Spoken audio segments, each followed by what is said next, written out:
16 साल का उनका बेटा सोंडा दोनों हाथों में तलवार लेकर जब रक्त बहा रहा था, उस समय से आवाज आई। मुगल सरदार देखकर दांत पर हाथ रखकर, मुंह पर हाथ रखकर कहते हैं, या अल्लाह ताला, क्या खाके जनाए? तलवार चलाता तो रुकता ही नहीं है, मारते काटते हुए एक नए इतिहास का निर्माण किया। हम जैन वीरों की संतान हैं, कायरों की संतान नहीं है। मैं बहुत प्रसंग सुना सकता हूं, बहुत प्रसंग सुना सकता हूं। सुभाष चंद्र बोस, उनके निजी सैनिक कैप्टन डॉक्टर राजमल कासलीवाल थे, जिनने उनके मृत्यु के समय तक उनका साथ दिया था। इतना ही नहीं, झांसी की रानी 3 अप्रैल 1858 को जब ग्वालियर से, झांसी से निकलकर ग्वालियर आई, 15 जून को जब वहां पहुंचती है, रात्रि को विद्रोह हो गया। सेना 15 जून 1858 रानी झांसी के सामने, रात को सैनिकों ने विद्रोह कर दिया। कहा कि हम नहीं लड़ेंगे, 3-3 माह से वेतन नहीं दिया गया हमें। उसी में ग्वालियर राज के खजांची अमरचंद बाठिया को बुलाया गया और कहा, अमरचंद जी आप हमारी सहायता करें। कहा आप क्या चाहती हैं? हमें राजकोष से धन दे दें। उन्होंने कहा मैं राजकोष से धन दूंगा, मैं जैन हूं, पहले अपने धन का समर्पण करूंगा, उसके पचास राजकोष आपको दूंगा। दोनों कोष उन्होंने जब उनको दिए, 5-5 माह का वेतन उनको दिया गया। 18 जून 1858 को लड़ते हुए झांसी की रानी गोदूली बेला में संध्या के समय बलिदान हो गई। 19 जून को अंग्रेजों का राज हो गया। अमरचंद बाठिया को गिरफ्तार कर लिया गया। उनकी उम्र काफी थी। उनसे कहा कि आपके ऊपर मुकदमा चलेगा, आपने राष्ट्रद्रोह किया है, सरकारी धन आपने इनके क्रांतिकारियों को दिया है। मुकदमा चला, शाम को फैसला हुआ, इनको फांसी की सजा दी जाए। 20 जून को उनको कहा गया आप माफी मांग लीजिए। उनका माफी नहीं मांगूंगा, मैंने राष्ट्र धर्म का निर्वाह किया है, माफी नहीं मांगूंगा मैं। उनको चाबुक से पीटा गया, माफी नहीं मांगी। उनको मुर्गा बनाया गया, माफी नहीं मांगी।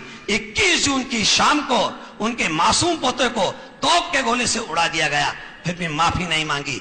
22 जून को दोपहर में उनके घर के सामने उन्हें नीम के पेड़ से लटकाकर फांसी की सजा दी गई।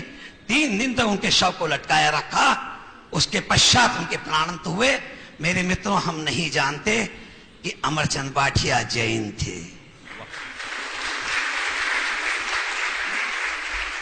गुजरात के राजा पर मुगल आक्रमण हुआ। वहां के राजा ने तय किया युद्ध करेंगे। अपने सेनापति को बुलाया, उसका नाम था आबू जैन। सेनापति जब आया, उससे कहा सेना की क्या तैयारी है? उनका महाराज पूरी तैयारी है, रणसिंगा फूंकिए, युद्ध प्रारंभ हो जाएगा। रणवाद्य बजे, जमकर युद्ध हुआ। आबू जैन दोनों हाथों में तलवार लेकर जमकर युद्ध कर रहा है, रुंड मुंड काट रहा है। संध्या का समय होने लगा। युद्ध सूर्योदय से सूर्यास्त तक होते थे। संध्या का समय हुआ, घोड़े से नीचे कूदा, दोनों तलवार म्यान में डाली, हाथ धोए, कपड़ा बिछाया, प्रतिक्रमण करने के बैठ गया। 1 इंद्रिय जीवों से क्षमा याचना करता हूं, 2 इंद्रिय जीवों से क्षमा याचना करता हूं, 3 इंद्रिय जीवों से क्षमा याचना करता हूं। राजा घबराया, मनुष्य 5 इंद्रिय जीव है, कल मेरे युद्ध का क्या होगा?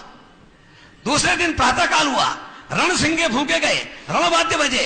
आबू जैन तंबू में से निकला, घोड़े पर बैठा, जमकर युद्ध किया, विजय प्राप्त की। जब विजय दरबार लगा, सबको बुलाया गया। उस समय आबू जैन जब आए, उनने कहा, रानी ने कहा, आबू मेरी आंखों के सामने 2 दृश्य हैं। एक और तो तुम दोनों हाथों में तलवार लेकर रुंड मुंड सुंड काट रहे हो, और एक और तुम प्रतिक्रमण करके 1 इंद्रिय जीवों 2 इंद्रिय जीवों से क्षमा याचना कर रहे हो। ये क्या है? मेरे यहां जितने नौजवान मित्र बैठे हैं, उनको उसका उत्तर सुनना चाहिए। उन्होंने कहा, सुनिए महारानी, मैं जैन दर्शन का व्रती श्रावक हूं। श्रावक का धर्म अहिंसा है। अहिंसा का संबंध आत्मा और मन से है।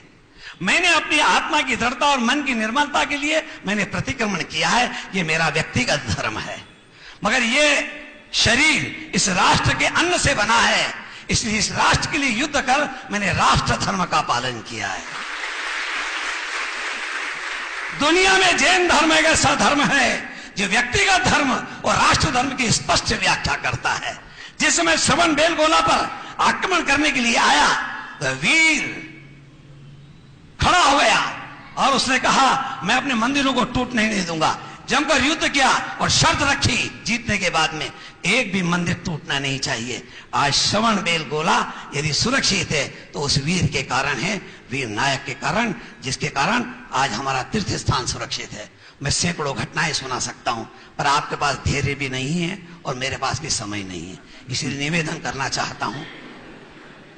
भारत की सेना में जो सर्वोच्च पद से सेवानिवृत्त हुए हैं उनका नाम है हरिप्रसाद जगत प्रसाद जैन, जो सेना के सर्वोच्च पद से सेवानिवृत्त हुए हैं।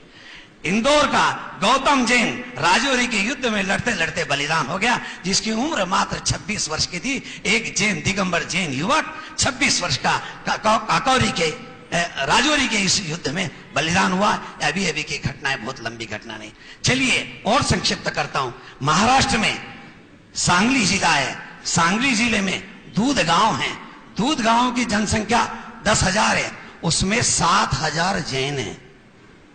उनमें से 70 से 80 लड़के इसमें भारत की सेना में वे सब दिगंबर जैन हैं। 7 से 8 लड़कियां हैं जो वायुसेना में हैं, और वायुसेना के कैप्टन अमृता कोहले दिगंबर जैन हैं। British parliament house, India house की लाइब्रेरी ने आंकड़ा निकाला, 9 मई 1857 से 15 अगस्त 1947 तक जितने लोगों ने आजादी में भाग लिया, जिनका बलिदान हुआ, उनकी संख्या 7,32,780 है। अब ये अंग्रेजों का आंकड़ा है, अपना आंकड़ा है 3 करोड़ लोगों ने बलिदान किया इन 90 वर्षों के अंदर। ये जो आंकड़ा है 7,32,780 लोगों का, इनका शोधन किया गया। अगर आपको गौरव लगे तो ताली बजाना। इस संख्या में 4,800 जैन पाए गए हैं। इसमें 22 महिलाएं भी हैं। अभी शोधन शेष है, यह संख्या 5,000 से अधिक जाएगी। मेरे मित्रों, हम वीरों के संतान हैं, इस वीरता को धारण करें। और जिस दिन जैन समाज उस क्षत्रिय भाव को धारण करेगा, उस दिन इस देश का नया इतिहास होगा। अभी इस समय हम तो बनिए बन गए, अगर उस क्षत्रिय भाव को कोई चीज ने जीवित रखा है, इन जैन मुनियों ने रखा है, इन साधुओं अर्चकों ने रखा है। ये क्षत्रिय तेज है जिनने संकल्प लिया है दिगंबर रहने का, और कितनी भी बाधाएं उन सबको कुचलते हुए मार्ग बना लेते हैं। ये क्षत्रिय तेज है, ये क्षत्रिय संकल्प है। पैदल चलना, इस वासनामयी संसार के बीच में अपने संयम को कायम रखना, कठोर तप करना, पैदल चलकर सारा भारत की भूमि को नाप लेना, यह सामान्य संकल्प नहीं है, यह दिव्य संकल्प है। और हम रॉयल ब्लड हैं, रॉयल ब्लड हैं हम, हमारा रक्त रॉयल है। उस तेजस्विता को धारण करें, तभी आचार्य विद्यासागर जी के स्वप्नों का भारत भारत बन पाएगा। भारत को भारत बनाना है, उस तेजस्विता को धारण करें और एक